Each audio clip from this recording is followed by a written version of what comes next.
me a second to get all the way set up here. Hi guys, welcome back to my channel.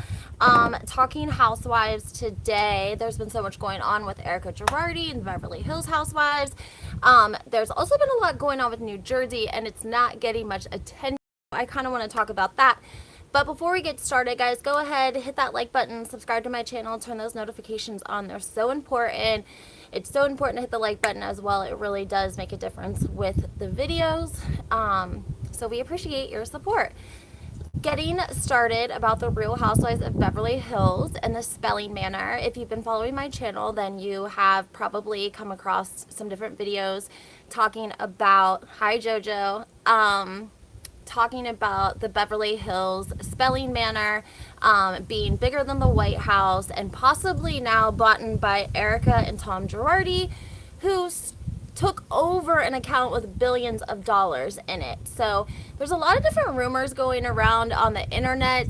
Everyone kind of seems to have a different opinion about it, but I wanted to share a couple of things that have came out since yesterday whenever we talked. One of the things that we've been able to research is that this money seems to be coming from Palm Springs, Florida. Allegedly, Mr. White had a transaction with like a large hotel, a Ritz-Carlton, and this is allegedly money also of people who made investments in this, and Tom was actually representing Mr. White. So I had the question when this all came out, how would Tom even know that this transaction was happening? And it was supposed to take place in a paper form, and the sheriff of Palm Springs was like supposed to personally deliver it, and he was allegedly on vacation the day that the transaction was supposed to take place, and he was supposed to sign off and personally hand a check to Mr. White. So we really don't know the correlation between that happening and, of course, Tom somehow intercepting this billions of dollars and taking control of it. A lot of information on Palm Springs. Like I said, guys, a lot of things seem to be lining up. I know that Ronald Richards, made a tweet about it and said that it wasn't like verified through an attorney. It wasn't filed by an attorney's office. Mr. White's background, the way he describes it and what you can find in past articles and information, gosh, this wildlife out here. And past information that he's posted, he's made a lot of press releases whenever he was working with Tom, but he may have done that just to kind of keep what the transactions were, like to basically state it to the public so everyone was aware of what was going on, and then that way nobody could like backpedal, allegedly. A lot of things are lining up, though. So Ronald Richards did tweet and say that it wasn't filed through like an attorney's office or like basically a recorder. And now we're finding out, everyone was following Ronald Richards' lead, and they were kind of, not necessarily coming from me, but had a lot of questions. And it's true, yes, anyone can file a lawsuit, of course, but just because an attorney represents you doesn't mean that like we're giving the attorneys, like they're the ones that make it more believable or not as believable, only because we've seen so many attorneys in this whole Tom case doing fraudulent things. I mean, how many attorneys have we seen step down, and the attorneys at his office and him himself? And I asked myself, guys, did people believe the victims whenever this first happened? And they didn't. There was a report made, I'm pretty sure, to the California State Bar. There was a report documented 10 years earlier than Tom was actually found out to be a con man. It was the victims who exposed him, and people didn't believe them right away. And it wasn't the FBI, it wasn't LAPD, it wasn't any sort of police or state or federal institution or entity that discovered this, okay? It was his victims. That's why these are only civil cases. That's why Tom and Erika don't face any jail time right now, because there's been no state or federal or local entity pressed criminal charges maybe they're doing an investigation, maybe they're not. Part of this lawsuit that Mr. White is saying is he's reported it to the Department of Justice. He's made, numerous reports to the different agencies that he needs to, because of the fact that Tom has such a legal, political relationship with judges and politicians and prosecutors, locally, federally. I mean, the man was powerful. He was in Hollywood for 60 years. He was educated on the judicial system. So I think that that's, they run into some issues. And this Mr. White claims to have like a pedigree background, family money in Massachusetts, alleged that his family almost owned the entire island of Palm Springs, and that was part of his point in the civil case, was that like Bank of America does business with him and his family, like they're billionaires, so they know who they are, and they should have known that this wasn't them and this was fraud, especially since they were saying that he was dead. Like, I'm not trying to laugh, but I'm just saying, like, he, of course, does, like, in the paperwork in the court, he describes how one of the gentlemen went to college with his father, and just, he gives us little bits and pieces of, like, the web of how they know him and know his family and how they do business, and how basically they would have had to turn a blind eye to Erika and Tom for this to happen. I watched Jana Wilkie's podcast, well, her YouTube, today.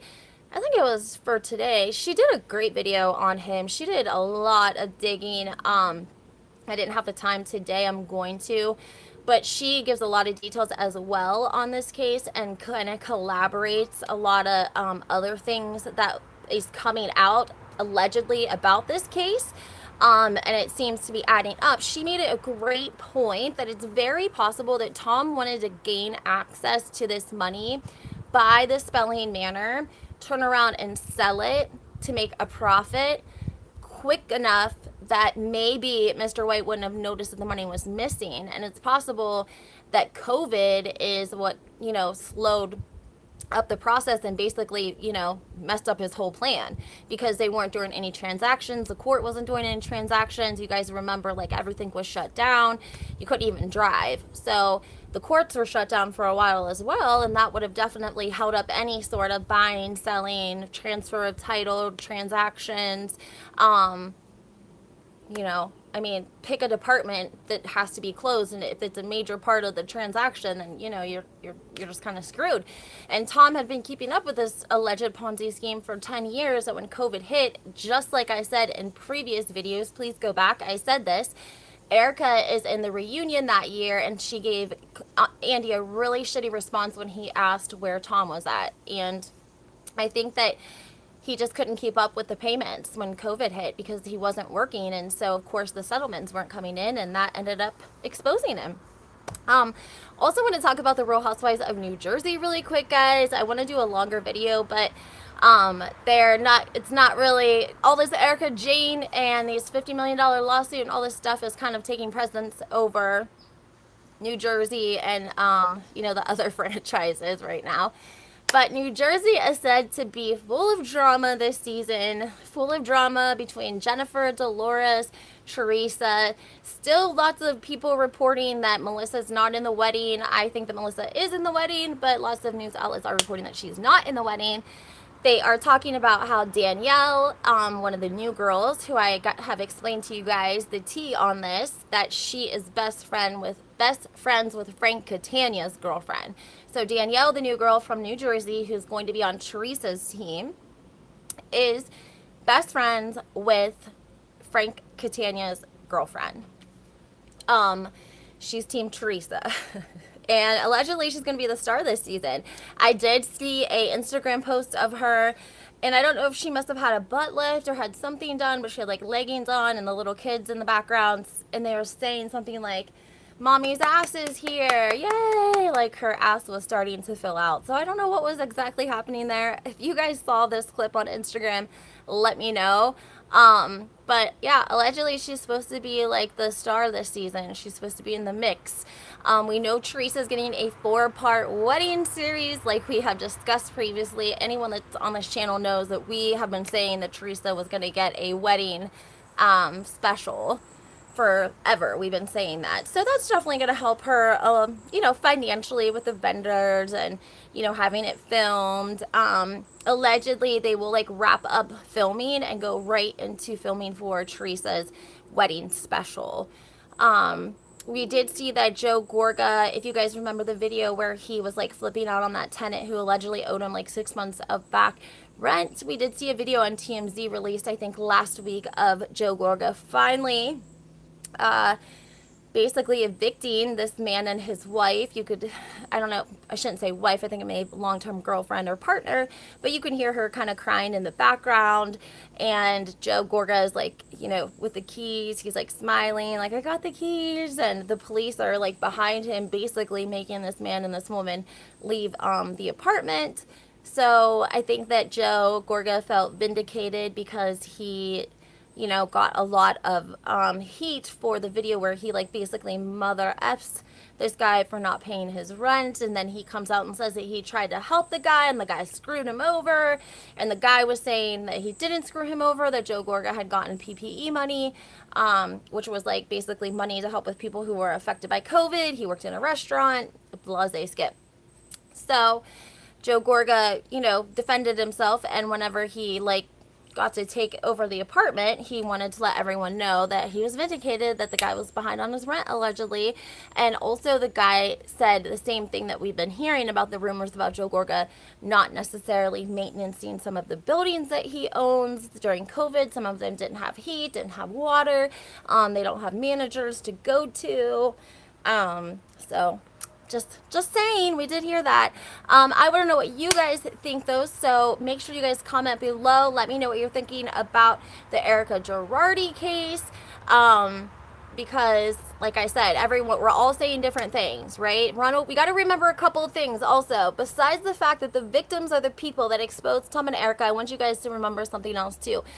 Ronald Richards didn't have a leg in this before, but now he is representing Nicolas Cage's ex-girlfriend, who alleges that Tom owes her like $100,000, close to $1 million, I'm sorry, from a settlement that he represented her for. He's also trying to purchase Tom and Erika's mansion for allegedly a pretty lower end price of what, you know, they think that it could go for or be bought for. Even though no one's bought it yet. I'm not sure about that. But he has a leg in the fight now, right? Before, when he came out talking about Erika and tweeting about Erika, he didn't have anything to lose. Like, he was a Beverly Hills attorney. He had represented Taylor Armstrong and her husband previously. They were from Beverly Hills. You know, he kind of built his following on Twitter when he started, you know, talking about Erika, and I have definitely always said that we were thankful for Ronald's insight, for his legal insight and answering viewers' questions. But at this, you know, at this point though in the game, we do have to remember that it's possible that if he talks about this lawsuit and says anything about it, you know, vindicating any of it, then he's not just taking on Erika, he's also taking on Mauricio, he's taking on the agency, he's taking on Rick Hilton, he's taking on Hilton and Highland, okay? Because these are all people mentioned in the lawsuit. So we have to think about that. If Ronald Richards comes out and vindicates or, you know, tries to, you know, whatever, say any of this could be true, then we don't really know what goes on behind the scenes. He's at Beverly Hills, we know it's a small community, they only have 2 high schools. Does he really want to come out and speak on this lawsuit and then run into these people in his community? Probably not. I mean, I'm just saying. So I think that's why he hasn't commented much on it, and the comment that he did make was very short. So, but I did post that on my Instagram just to give you guys an opportunity to comment as well, because we just like to bring you everything that I find, and I love to give you guys like the sources, you know, if it's something, especially in situations like this, and then I just always encourage you guys to go check stuff out yourself and just come to your own opinion on what you guys, you know, you personally think happened. So that's just what I'm doing here. I'm not trying to coax you one way or another, just letting you guys know what I find. So, all right, guys, well, I'm going to wrap that up, but just turn those notifications on because I have a couple videos coming up I think that you guys are going to enjoy. All right, happy Friday.